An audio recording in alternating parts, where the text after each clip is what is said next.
Hello வாங்க, நம்ம இன்றைக்கி ஃபிஷ் வாங்க வந்திருக்கோம். பாருங்கள், ரகு ஃபிஷ் இதுன்னு சொல்கிறாங்க. இது பேர் எவ்வளோ பெருசாக இருக்குது பாருங்கள். அது பெருசாக இருக்கிறத பார்த்தே வாங்கணும்னு தோணுச்சு எனக்கு. 1 kg வாங்கிட்டேன் 500 கொடுத்து. பாருங்கள் எவ்வளோ நல்லா கட் பண்ணிக்கிறாங்க பீஸு. நம்ம இப்போது க்ளீனாக இதை கழுவி எடுத்துக்கலாம். பாருங்கள் நல்லா க்ளீனாக, எந்த கழிச்சும் இல்லை, சூப்பராக இருக்குது. ஈஸியாக கழுவி முடிச்சிட்டேன். பாருங்கள் நல்லா பெருசு பெருசாக இருக்குது, பார்க்கவே சூப்பராக இருக்குது. அதுக்கே வாங்கிட்டேன்னா. ஆனால் டேஸ்ட்டாக இருக்கும் இது ஃப்ரை பண்ணி சாப்பிட்டா. இதுக்கு மசாலா சேர்த்துக்கலாம். கார்ன்ஃப்ளவர் மாவு, இஞ்சி பூண்டு பேஸ்ட்டு, கொஞ்சம் மிளகா பொடி, காஷ்மீர் மிளகா பொடி கொஞ்சம், பாதி லெமனு, உப்பு, இதெல்லாம் சேர்த்து நல்லா மிக்ஸ் பண்ணிக்கலாம். மிக்ஸ் பண்ணிவிட்டு பாருங்கள் இந்த மாதிரி இருக்கணும்.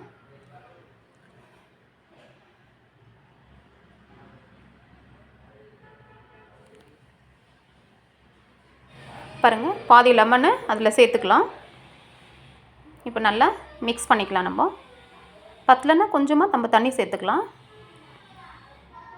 கார்ன்ஃப்ளவர் போட்டதுனால கொஞ்சம் கெட்டியாக இருக்கும். பத்தலைன்னா கொஞ்சம் தண்ணி சேர்த்து நம்ம மிக்ஸ் பண்ணிவிட்டு இப்போ ஃபிஷ்ஷுக்கெல்லாம் தடவி வச்சுக்கலாம். பாருங்கள் சூப்பராக இருக்குது. இப்போ நம்ம மசாலா தடவை போகிறோம். வாங்க, சூப்பராக இருக்கும் இந்த மசாலா. நீங்கள் செஞ்சு சாப்பிட்டு பாருங்கள். இந்த மாதிரி எல்லாம் தடவி வச்சுக்கலாம். தடவிட்டு 1/2 hour நான் ஊற வச்சுட்டேன்.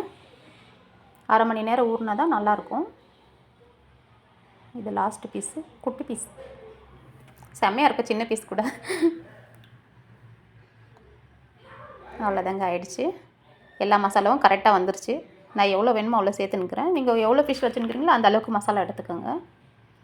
ரெடி ஆகிடுச்சு. 1/2 hour ஊறியாச்சு. இப்போ நம்ம ஒரு தோசை தவா வச்சு எண்ணெய் நல்லா சூடு ஏறட்டும்.